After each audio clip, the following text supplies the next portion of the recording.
ਸਤਿ ਸ਼੍ਰੀ ਅਕਾਲ। ਤੁਸੀਂ ਜੁੜੇ ਹੋਏ ਹੋ ਪੰਜਾਬੀ ਰੇਡੀਓ USA ਦੇ ਨਾਲ ਤੇ ਮੈਂ ਹਾਂ ਪ੍ਰਵੀਨ ਸ਼ਰਮਾ ਲੈ ਕੇ ਹਾਜ਼ਰ ਹਾਂ program update Canada. Update Canada program ਦੇ ਵਿੱਚ ਕੈਨੇਡਾ ਦੇ ਵਿੱਚ ਵਾਪਰੀਆਂ ਅਹਿਮ ਅਤੇ ਵੱਡੀਆਂ ਘਟਨਾਵਾਂ ਖਬਰਾਂ ਬਾਰੇ ਕਰਾਂਗੇ ਖਾਸ ਚਰਚਾ। ਪਰ ਉਸ ਤੋਂ ਪਹਿਲਾਂ ਧੰਨਵਾਦ ਕਰਦੇ ਚੱਲੀਏ ਸਪਾਂਸਰਸ ਦਾ ਜਿਹੜੇ ਜ਼ਰੀਆ ਬਣਦੇ ਨੇ ਇਹਨਾਂ ਪ੍ਰੋਗਰਾਮਾਂ ਨੂੰ ਤੁਹਾਡੇ ਤੱਕ ਪਹੁੰਚਾਉਣ ਦੇ ਲਈ। ਖਾਲਸਾ ਇੰਸ਼ੋਰੈਂਸ ਏਜੰਸੀ ਵਾਲੇ ਜਿਨ੍ਹਾਂ ਤੋਂ ਤੁਸੀਂ ਹਰ ਤਰੀਕੇ ਦੀ ਇੰਸ਼ੋਰੈਂਸ ਲੈ ਸਕਦੇ ਹੋ। ਇੰਸ਼ੋਰੈਂਸ ਬਾਰੇ ਪਤਾ ਕਰਨ ਦੇ ਲਈ ਉਹਨਾਂ ਦਾ ਨੰਬਰ ਹੈ 408 272 2500। ਟਰਕੀਅਨ ਇਮੀਗ੍ਰੇਸ਼ਨ ਲਾ ਫਰਮ ਵਾਲੇ ਜੇ ਟਰਕੀਅਨ ਅਟਾਰਨੀ ਟਰਕੀਅਨ ਦੇ ਨਾਲ ਤੁਸੀਂ US ਇਮੀਗ੍ਰੇਸ਼ਨ ਬਾਬਤ ਤੁਹਾਡਾ ਕੋਈ ਸਵਾਲ ਹੈ ਕੋਈ ਸਲਾਹ ਕਰਨੀ ਹੈ ਤੇ ਇਹਨਾਂ ਦੇ ਨਾਲ 415 909 0503 ਤੇ ਗੱਲ ਕੀਤੀ ਜਾ ਸਕਦੀ ਹੈ। ਤੇ ਬਿਸਲਾ ਫੈਮਿਲੀ ਫ੍ਰੈਜ਼ਨੋ ਤੋਂ ਇਹਨਾਂ ਸਾਰੇ ਹੀ ਸਪਾਂਸਰਸ ਦਾ ਬਹੁਤ-ਬਹੁਤ ਧੰਨਵਾਦ। ਤੇ ਜੇਕਰ ਤੁਸੀਂ ਵੀ ਇਹਨਾਂ ਪ੍ਰੋਗਰਾਮਾਂ ਨੂੰ ਸਪਾਂਸਰ ਕਰਨਾ ਚਾਹੁੰਦੇ ਹੋ ਤਾਂ ਸਟੂਡੀਓ ਦਾ ਨੰਬਰ ਹੈ 408 272 ਮੌਜੂਦ ਸਨ। ਸੋ ਲੱਗਦਾ ਇਹੀ ਹੈ ਜੱਜ ਸਾਹਿਬ ਨੇ ਆਪਣੇ ਜੋ ਉਹਨਾਂ ਨੇ ਅਦਾਲਤ ਦੇ ਵਿੱਚ ਜੋ ਕੋਰਟ ਨੇ ਟਿੱਪਣੀ ਕੀਤੀ ਹੈ ਉਹ ਕਹਿੰਦੇ ਲੱਗਦਾ ਉਹੀ ਹੈ ਕਿ ਇਸ ਚੀਜ਼ ਦੀ ਜ਼ਰੂਰਤ ਨਹੀਂ ਸੀ। ਉਹਨੂੰ ਤਿੰਨ ਵਾਰੀ ਜਿਹੜਾ ਟੇਜ਼ ਕੀਤਾ ਗਿਆ ਉਹ ਜ਼ਰੂਰੀ ਨਹੀਂ ਸੀ ਮੂਰ ਵਿਲੀਅਮ ਨੂੰ। ਤੇ ਇਸ ਦੇ ਮਾਮਲੇ ਦੇ ਵਿੱਚ ਹੁਣ ਵੈਨਕੂਵਰ ਪੁਲਿਸ ਤੇ ਇਸ ਪੰਜਾਬੀ ਮੂਲ ਦੇ ਅਫਸਰ ਜੈਡ ਸਿੱਧੂ ਨੂੰ ਨੌਜਵਾਨ ਤੇ ਹਥਿਆਰ ਦੇ ਨਾਲ ਹਮਲਾ ਕਰਨ ਦਾ ਦੋਸ਼ੀ ਕਰਾਰ ਦਿੱਤਾ ਗਿਆ। ਇਹ ਘਟਨਾ 2018 ਦੇ ਵਿੱਚ ਵਾਪਰੀ ਸੀ। ਉਧਰ ਦੂਜੇ ਪਾਸੇ ਸਰੀ RCMP ਨੇ ਇੱਕ 42 ਸਾਲਾ ਲਾਪਤਾ ਔਰਤ ਦਾ ਪਤਾ ਲਾਉਣ ਦੇ ਲਈ ਜਨਤਾ ਦੀ ਸਹਾਇਤਾ ਦੀ ਮੰਗ ਕੀਤੀ ਹੈ, ਬੇਨਤੀ ਕੀਤੀ ਹੈ। ਸਰੀ RCMP ਦੇ ਮੁਤਾਬਕ ਉਹਨਾਂ ਨੂੰ 12 ਫਰਵਰੀ 2023 ਨੂੰ ਕਮਲਜੀਤ ਟਿਵਾਣਾ ਦੇ ਲਾਪਤਾ ਹੋਣ ਦੀ ਜਾਣਕਾਰੀ ਮਿਲੀ ਸੀ। ਇਸ ਔਰਤ ਨੂੰ ਆਖਰੀ ਵਾਰ ਪਰਿਵਾਰ ਨੇ 11 ਫਰਵਰੀ 2023 ਨੂੰ ਸਰੀ ਦੇ ਵਿੱਚ 123B ਸਟਰੀਟ ਦੇ 7000 ਬਲਾਕ ਦੇ ਵਿੱਚ ਲਗਭਗ ਰਾਤ ਨੂੰ 11 ਵਜੇ ਦੇਖਿਆ ਸੀ। ਕਮਲਦੀਪ ਟਿਵਾਣਾ ਦੇ ਜੋ ਉਹਨਾਂ ਨੇ ਪਹਿਨਿਆ ਹੋਇਆ ਲਿਬਾਸ ਉਹਦੇ ਬਾਰੇ ਵੀ ਦੱਸਿਆ ਗਿਆ ਤੇ ਇਹ ਵੀ ਦੱਸਿਆ ਗਿਆ ਕਿ ਉਹ ਨਿਸਾਨ ਪਥਫਾਈਂਡਰ ਚਲਾ ਰਹੀ ਸੀ ਜੋ ਕਿ ਉਸ ਤੋਂ ਬਾਅਦ ਅਲੈਕਸ ਫਰੇਜ਼ਰ ਬ੍ਰਿਜ ਤੇ NB ਲੇਨ ਦੇ ਵਿੱਚ ਡੈਲਟਾ ਪੁਲਿਸ ਨੂੰ ਮਿਲੀ ਸੀ ਤੇ ਜਿਹਦੇ ਰੰਗ ਬਾਰੇ ਕਿਹਾ ਗਿਆ ਕਿ ਉਹ ਬਰਾਊਨ ਕਲਰ ਦੇ ਆ, ਮਾਫ ਕਰਨਾ ਗ੍ਰੇ ਕਲਰ ਦੀ ਹੈ। ਕਮਲਜੀਤ ਟਿਵਾਣਾ 42 ਸਾਲਾ ਉਹਨਾਂ ਦੀ ਉਮਰ ਹੈ ਤੇ ਉਹਨਾਂ ਦਾ ਕੱਦ 5 ਫੁੱਟ 5 ਇੰਚ ਹੈ ਤੇ ਵਜ਼ਨ 99 ਪੌਂਡ ਦੱਸਿਆ ਗਿਆ। ਉਹਨਾਂ ਦੇ ਅੱਖਾਂ ਬਾਰੇ ਕਿਹਾ ਗਿਆ ਕਿ ਭੂਰੀਆਂ ਨੇ ਤੇ ਵਾਲ ਕਾਲੇ ਨੇ। RCMP ਨੇ ਇਹ ਗੱਲ ਕਹੀ ਹੈ ਕਿ ਜੇਕਰ ਕਿਸੇ ਨੂੰ ਵੀ ਇਸ ਔਰਤ ਬਾਰੇ ਪਤਾ ਲੱਗਦਾ ਤਾਂ ਉਹ ਸਰੀ RCMP ਨੂੰ ਇਹਦੇ ਬਾਰੇ ਜਾਣਕਾਰੀ ਜ਼ਰੂਰ ਦੇਵੇ। ਇਹ ਕਮਲਜੀਤ ਟਿਵਾਣਾ ਦੇ ਲਾਪਤਾ ਹੋਣ ਦੀ ਜਿਹੜੀ ਸੂਚਨਾ ਹੈ ਸਰੀ RCMP ਨੂੰ 12 ਫਰਵਰੀ ਨੂੰ ਮਿਲਦੀ ਹੈ ਤੇ ਇਸ ਕਮਲਜੀਤ ਟਿਵਾਣਾ ਨੂੰ ਇਸ ਦੇ ਪਰਿਵਾਰ ਨੇ ਆਖਰੀ ਵਾਰ 11 ਫਰਵਰੀ 2023 ਨੂੰ ਸਰੀ ਦੇ ਵਿੱਚ ਹੀ ਦੇਖਿਆ ਸੀਗਾ। ਸੋ ਇਹ ਅਹਿਮ ਖਬਰਾਂ ਸਨ ਜਿਹੜੀਆਂ ਕਿ ਪੰਜਾਬੀ ਭਾਈਚਾਰੇ ਦੇ ਨਾਲ ਸੰਬੰਧ ਸਨ।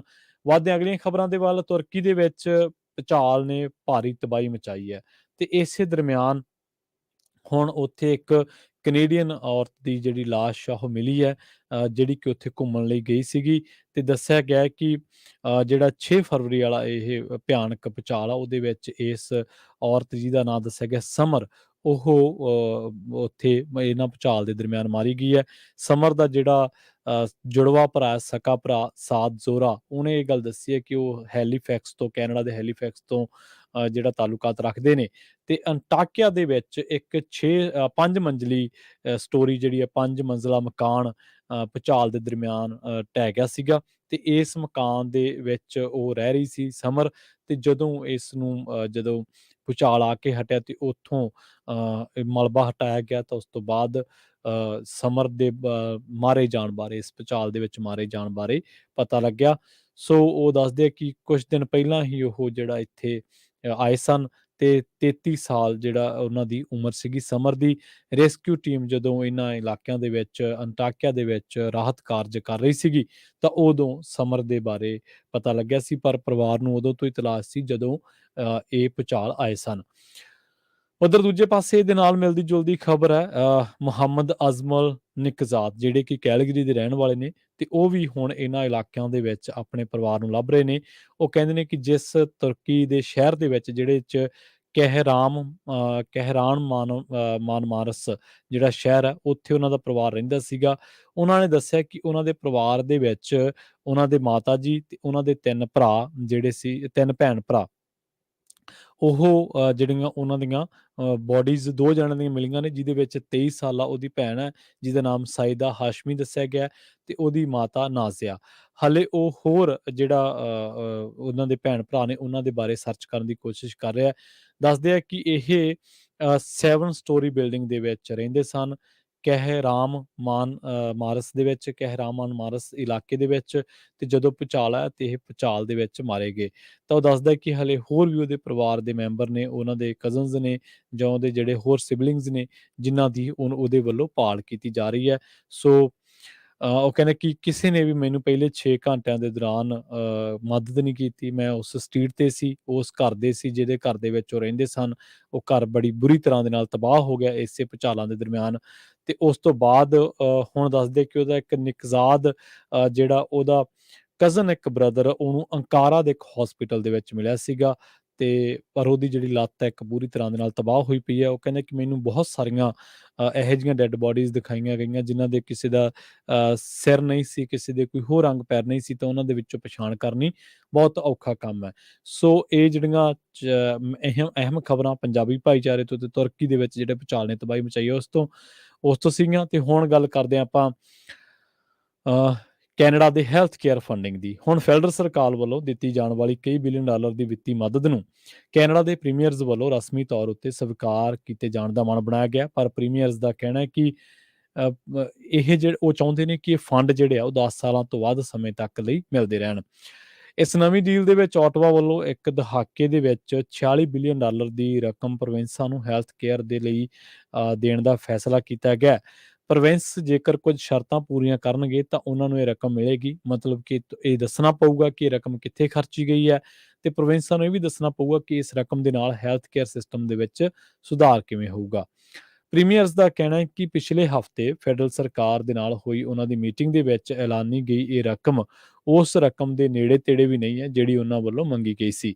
ਪਰ ਪ੍ਰੀਮੀਅਰਸ ਦਾ ਇਹ ਵੀ ਕਹਿਣਾ ਹੈ ਕਿ ਉਹਨਾਂ ਨੂੰ ਜੋ ਮਿਲ ਰਿਹਾ ਉਸ ਨੂੰ ਮੋੜਿਆ ਵੀ ਨਹੀਂ ਜਾ ਸਕਦਾ। ਲੰਘੇ ਦਿਨੀ ਪ੍ਰੀਮੀਅਰਸ ਦੀ ਇੱਕ ਵਰਚੁਅਲ ਮੀਟਿੰਗ ਹੋਈ ਹੈ, ਤੇ ਉਸ ਤੋਂ ਮੀਟਿੰਗ ਤੋਂ ਬਾਅਦ ਇੱਕ ਇੰਟਰਵਿਊ ਦੇ ਵਿੱਚ ਮੈਨੀਟੋਬਾ ਦੀ ਪ੍ਰੀਮੀਅਰ ਹੈਦਰ ਸਟੀਫਨਸਨ ਨੇ ਇਹ ਗੱਲ ਆਖੀ ਹੈ ਕਿ ਅਸੀਂ ਫੈਡਰਲ ਫੰਡਿੰਗ ਨੂੰ ਸਵੀਕਾਰਨ ਦਾ ਫੈਸਲਾ ਕੀਤਾ ਹੈ ਤੇ ਸਾਨੂੰ ਲੱਗਦਾ ਹੈ ਕਿ ਇਹ ਸਹੀ ਦਿਸ਼ਾ ਵੱਲ ਚੁੱਕਿਆ ਜਾਣ ਵਾਲਾ ਕਦਮ ਹੈ। ਉਹਨਾਂ ਆਖਿਆ ਕਿ ਸਾਰੇ ਪ੍ਰੋਵਿੰਸਾਂ ਅਤੇ ਟੈਰੀਟਰੀਜ਼ ਨੂੰ ਹੈਲਥ ਕੇਅਰ ਦੇ ਨਾਲ ਸੰਬੰਧਿਤ ਫੰਡਿੰਗ ਬਾਬਤ ਜਿਨ੍ਹਾਂ ਚੁਣੌਤੀਆਂ ਦਾ ਸਾਹਮਣਾ ਕਰਨਾ ਪੈ ਰਿਹਾ ਹੈ, ਉਸ ਦੇ ਲਈ ਇਹ ਰਕਮ ਕਾਫੀ ਨਹੀਂ ਹੋਵੇਗੀ। ਇੱਥੇ ਵੀ ਦੱਸਣਾ ਬਣਦਾ ਹੈ ਕਿ ਇਸ ਸਮੇਂ ਸਟੀਫਨਸਨ ਪ੍ਰੀਮੀਅਰਸ ਦੇ ਗਰੁੱਪ, ਜਿਨ੍ਹਾਂ ਨੂੰ ਕਾਉਂਸਲ ਆਫ ਦੀ ਫੈਡਰੇਸ਼ਨ ਵਜੋਂ ਵੀ ਜਾਣਿਆ ਜਾਂਦਾ, ਉਹਦੀ ਚੇਅਰ ਹੈ ਤੇ ਤਰਜਮਾਨ ਹੈ।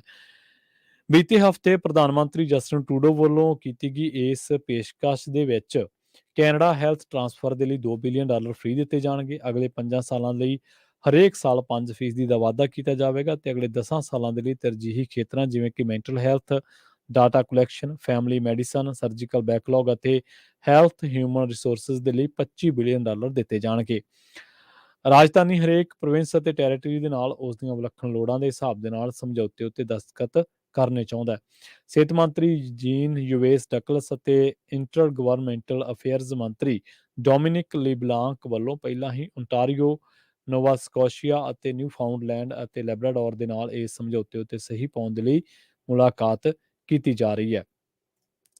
ਗੱਲ ਕਰਦੇ ਹਾਂ ਕੈਨੇਡਾ ਦੇ ਵਿੱਚ ਲਗਾਤਾਰ ਵੱਧਦੀ ਮਹਿੰਗਾਈ ਦੀ। ਹੁਣ ਮੈਂਬਰ ਆਫ ਪਾਰਲੀਮੈਂਟ ਨੇ ਜਿਹੜੇ ਕੈਨੇਡਾ ਦੇ, ਉਹਨਾਂ ਨੇ ਕੁਝ ਫੂਡ ਚੇਨਸ ਦੇ ਜਿਹੜੇ ਸੀਈਓਜ਼ ਨੇ ਉਹਨਾਂ ਨੂੰ ਸਮਨ ਕੀਤੇ ਨੇ ਤੇ ਇਸ ਮਸਲੇ ਤੇ ਆਪਣੀ ਗੱਲ ਰੱਖਣ ਦੇ ਲਈ ਕਿਹਾ। ਪਤਾ ਲੱਗਾ ਕਿ ਹਾਊਸ ਆਫ ਕਾਮਨਸ ਦੀ ਜਿਹੜੀ ਕਮੇਟੀ ਹੈ, ਜਿਹੜੀ ਕਿ ਫੂਡ ਪ੍ਰਾਈਸ ਇਨਫਲੇਸ਼ਨ ਉੱਤੇ ਸਟੱਡੀ ਕਰ ਰਹੀ ਹੈ, ਉਹਨੇ ਲੋਬਲੋ ਕੰਪਨੀਜ਼, ਮੈਟਰੋ ਤੇ ਐਮਪਾਇਰ ਕੰਪਨੀ ਲਿਮਟਿਡ ਤੇ ਜਿਨ੍ਹਾਂ ਦੀਆਂ ਨਾਲ-ਨਾਲ ਫੂਡ ਚੇਨਸ ਨੇ ਸੋਬੀਜ਼, ਸੇਫਵੇ ਤੇ ਹੋਰ ਫਰੈਸ਼ਕੋ, ਉਹਨਾਂ ਨੂੰ ਇੱਕ ਸੀਈਓਜ਼ ਨੂੰ ਸਮਨ ਕੀਤੇ ਨੇ ਤੇ ਉਹਨਾਂ ਨੂੰ ਕਿਹਾ ਕਿ ਆਉਣ ਵਾਲੀ ਜਿਹੜੀ ਕਮੇਟੀ ਦੀ ਮੀਟਿੰਗ ਹੋਣੀ ਹੈ ਉਹਦੇ ਵਿੱਚ ਤੁਸੀਂ ਹਾਜ਼ਰ ਜ਼ਰੂਰ ਹੋਣਾ। ਸੋ ਲੰਘੇ ਦਿਨੀ ਆਪਾਂ ਦੇਖਿਆ ਕਿ ਜਿਹੜੇ ਐਨਡੀਪੀ ਲੀਡਰ ਨੇ ਜਗਮੀਤ ਸਿੰਘ, ਉਹਨਾਂ ਨੇ ਵੀ ਇਹ ਗੱਲ ਕਹੀ ਸੀਗੀ ਕਿ ਜਿਹੜੇ ਕਿਉਂ ਕੈਨੇਡੀਅਨਾਂ ਨੂੰ ਇੱਕ ਵਧੀਆ ਤੇ ਸਸਤਾ ਭੋਜਨ ਮੁਹੱਈਆ ਕਰਵਾਉਣ ਦੀ ਥਾਂ ਤੇ ਜਿਹੜੀਆਂ ਫੂਡ ਚੇਨਸ ਨੇ ਉਹ ਸਿਰਫ ਤੇ ਸਿਰਫ ਪ੍ਰੋਫਿਟ ਦੇ ਆਧਾਰ ਉੱਤੇ ਹੀ ਕੰਮ ਕਰ ਰਹੀਆਂ ਨੇ, ਤੇ ਕਿਉਂ ਉਹਨਾਂ ਤੋਂ ਸਿਰਫ ਜਿਹੜਾ ਇੱਕ ਲੋਕਾਂ ਦਾ ਖਾਣ ਦਾ ਅਧਿਕਾਰ ਕਹਿ ਲਓ ਜਾਂ ਲੋਕਾਂ ਲਈ ਜਿਹੜੀ ਮਹਿੰਗਾਈ ਝੱਲਣ ਦਾ ਜਿਹੜਾ ਮਾਦਾ ਵਾ ਉਹ ਕਹਿੰਦੇ ਕਿ ਘਟਦਾ ਜਾ ਰਿਹਾ, ਮਹਿੰਗਾਈ ਇੰਨੀ ਵੱਧ ਰਹੀ ਹੈ। ਸੋ ਹੁਣ ਇਹ ਗੱਲ ਕਹੀ ਗਈ ਹੈ ਕਿ ਆਉਣ ਵਾਲੇ ਦਿਨਾਂ ਦੇ ਵਿੱਚ ਜਿਹੜੀ ਇਹ ਕਮੇਟੀ ਆ, ਹਾਊਸ ਆਫ ਕਾਮਨਸ ਦੀ ਜਿਹੜੀ ਕਮੇਟੀ ਹੈ, ਉਹਨਾਂ ਨੇ ਇਹਨਾਂ ਚੀਜ਼ਾਂ ਨੂੰ, ਜਿਹੜੀਆਂ ਵੱਡੀਆਂ ਫੂਡ ਕੰਪਨੀਆਂ ਨੇ, ਜਿਹੜੀਆਂ ਫੂਡ ਚੇਨਸ ਨੇ, ਉਹਨਾਂ ਦੇ ਸੀਈਓਜ਼ ਨੂੰ ਸਮਨ ਕੀਤੇ ਨੇ ਕਿ ਤੁਸੀਂ ਆਉਣ ਵਾਲੀ ਸਾਡੀ ਮੀਟਿੰਗ ਦੇ ਵਿੱਚ ਇਸ ਬਾਬਤ ਹਿੱਸਾ ਲਿਓ, ਗੱਲਬਾਤ ਕਰੋ ਤੇ ਸਾਨੂੰ ਦੱਸੋ ਕਿ ਕਿਉਂ ਇਹ ਜਿਹੜੀਆਂ ਚੀਜ਼ਾਂ ਵੱਧ ਰਹੀਆਂ ਨੇ, ਭਾਅ ਵੱਧ ਰਹੇ ਨੇ ਖਾਣ ਵਾਲੀਆਂ ਚੀਜ਼ਾਂ ਦੇ। ਤਾਂ ਆਉਣ ਵਾਲੇ ਦਿਨਾਂ ਦੇ ਵਿੱਚ ਇਹਨਾਂ ਦੇ ਨਾਲ ਕਿਵੇਂ ਨਜਿੱਠਿਆ ਜਾਊਗਾ। ਇਹ ਵੀ ਦੱਸਿਆ ਗਿਆ ਹੈ ਕਿ 10% ਦਾ ਇਜ਼ਾਫਾ ਹੋਇਆ ਪਿਛਲੇ ਦਿਨੀ ਜਿਹੜੀਆਂ ਖਾਣ ਵਾਲੀਆਂ ਚੀਜ਼ਾਂ ਨੇ 2022 ਦੇ ਵਿੱਚ, ਤੇ 1981 ਤੋਂ ਬਾਅਦ ਖਾਣ ਵਾਲੀਆਂ ਜਿਹੜੀਆਂ ਚੀਜ਼ਾਂ ਨੇ ਫੂਡ ਕੈਟਾਗਰੀ ਦੀਆਂ ਜਿਹੜੀਆਂ ਜਿਹਦੇ ਵਿੱਚ ਹਰ ਚੀਜ਼ ਆ ਜਾਂਦੀ ਹੈ, ਤਾਂ ਉਹਨਾਂ ਦੇ ਵਿੱਚ 1981 ਦੇ ਵਿੱਚ 81 ਤੋਂ ਬਾਅਦ ਇਹ ਵਾਧਾ ਸਭ ਤੋਂ ਬਾਅਦ ਤੇਜ਼ੀ ਦੇ ਨਾਲ ਹੋਇਆ। ਸੋ ਜਾਂਦੇ-ਜਾਂਦੇ ਗੱਲ ਕਰਦੇ ਹਾਂ ਇਟੋਬੀਕੋ ਦੇ ਵਿੱਚ ਵਾਪਰੇ ਇੱਕ ਦਰਦਨਾਕ ਸੜਕ ਹਾਦਸੇ ਦੀ। ਹਾਈਵੇ ਰੈਂਪ ਉੱਤੇ ਹੋਏ ਹਾਦਸੇ ਦੇ ਵਿੱਚ 2 ਜਾਣੇ ਮਾਰੇ ਗਏ ਨੇ, ਜਦਕਿ 2 ਹੋਰ ਜ਼ਖਮੀ ਦੱਸੇ ਗਏ ਨੇ। ਇਹ ਹਾਦਸਾ 11:30 ਵਜੇ ਨੂੰ ਰਾਤ ਨੂੰ ਵਾਪਰਿਆ ਡੰਡਾਸ ਸਟਰੀਟ ਨੂੰ ਜਾਣ ਵਾਲੇ ਹਾਈਵੇ 427 ਦੀ ਦੱਖਣ ਵਾਲੀਆਂ ਲੇਨਸ ਦੇ ਵਿੱਚ, ਤੇ ਇੱਕ ਗੱਡੀ ਪਲਟ ਜਾਣ ਕਰਕੇ ਉਸ ਦੇ ਵਿੱਚ ਅੱਗ ਲੱਗ ਗਈ ਸੀ, ਤੇ ਅੱਗ ਲੱਗਣ ਦੀਆਂ ਖਬਰਾਂ ਮਿਲਣ ਤੋਂ ਬਾਅਦ ਐਮਰਜੈਂਸੀ ਅਮਲੇ ਨੂੰ ਮੌਕੇ ਤੇ ਸੱਦਿਆ ਗਿਆ ਸੀ। ਪੁਲਿਸ ਨੇ ਦੱਸਿਆ ਕਿ ਇੱਕ ਕਾਰ ਬੜੀ ਤੇਜ਼ ਰਫ਼ਤਾਰ ਦੇ ਨਾਲ ਰੈਂਪ ਉੱਤੇ ਜਾ ਰਹੀ ਸੀ ਕਿ ਅਚਾਨਕ ਪਲਟ ਗਈ ਤੇ ਉਸ ਦੇ ਵਿੱਚ ਅੱਗ ਲੱਗ ਗਈ। ਫਾਇਰ ਫਾਈਟਰਸ ਨੇ ਅੱਗ ਉੱਤੇ ਕਾਬੂ ਪਾਉਣ ਤੋਂ ਬਾਅਦ 2 ਵਿਅਕਤੀਆਂ ਨੂੰ ਬੜੀ ਮੁਸ਼ਕਲ ਦੇ ਨਾਲ ਗੱਡੀ ਦੇ ਵਿੱਚੋਂ ਕੱਢਿਆ ਤੇ ਉਹਨਾਂ ਨੂੰ ਮਾਮੂਲੀ ਜ਼ਖਮੀ ਹਾਲਤ ਦੇ ਵਿੱਚ ਹਸਪਤਾਲ ਲਿਜਾਇਆ ਗਿਆ, ਪਰ ਦੋਵਾਂ ਵਿਅਕਤੀਆਂ ਨੂੰ ਮੌਕੇ ਤੇ ਹੀ ਮ੍ਰਿਤਕ ਐਲਾਨ ਦਿੱਤਾ ਗਿਆ। ਮਾਮਲੇ ਦੀ ਜਾਂਚ ਕੀਤੀ ਜਾ ਰਹੀ ਹੈ। ਇਸ ਦੇ ਨਾਲ ਹੀ ਪ੍ਰੋਗਰਾਮ ਅਪਡੇਟ ਕੈਨੇਡਾ ਨੂੰ ਆਪਾਂ ਇੱਥੇ ਹੀ ਸਮਾਪਤ ਕਰਾਂਗੇ। ਬਹੁਤ-ਬਹੁਤ ਧੰਨਵਾਦ। ਜੁੜੇ ਰਹੋ ਪੰਜਾਬੀ ਰੇਡੀਓ USA ਦੇ ਨਾਲ।